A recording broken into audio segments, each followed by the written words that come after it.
Okay, in this video we're just going to jump into the DJI RC and we're going to have a look and see if we can do any of the FlySafe updates.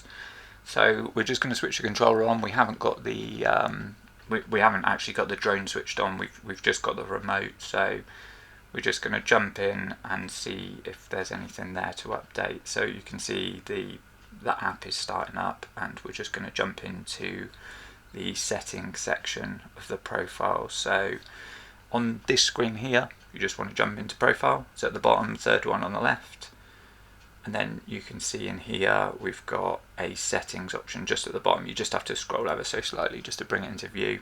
Hit settings, and then you can see here we've got check for FlySafe database updates, and this is just essentially helps us in areas that are flight restricted, and it will just give us warnings and tell us where we can't be flying. So if we click on that, and then it's going to say we need to connect to the aircraft. So what we'll do is grab our drone,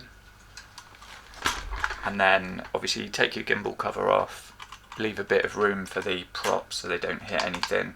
Just switch that on. We're not going to fly it anywhere, we just want it switched on.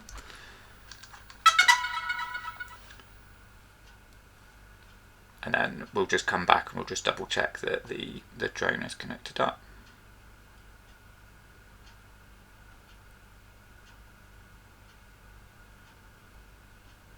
You can see we're connected, so we're just going to come out of there. We'll just turn that away, so caught up. And we're just going to jump into our profile again.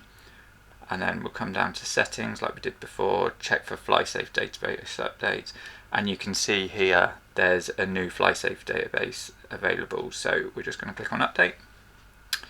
And quickly before we do this, to do it you're going to need to be connected to Wi-Fi, so make sure that's switched on. If you can't jump into a Wi-Fi network, just quickly go up into the cog up there, and under network and internet you can jump onto a new network, or when you set it up you should have had this available to connect. So it needs to download the FlySafe update from the internet obviously, and then onto the drone. So if we hit update and then hit update here, and then these are usually pretty quick, they're quite small files, so I probably won't need to speed this up. They're compared to a firmware update, they're usually pretty tiny, so they get sort of halfway round and then they're usually pretty fast. So we'll just let this go.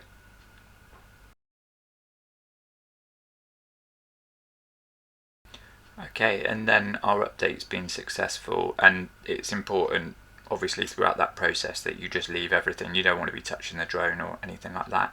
And now essentially you're up to date with the latest database for you know, no-fly zones and sort of the areas that you should be avoiding. So you can close that now. And if you click on check for FlySafes again, your firmware's up to date.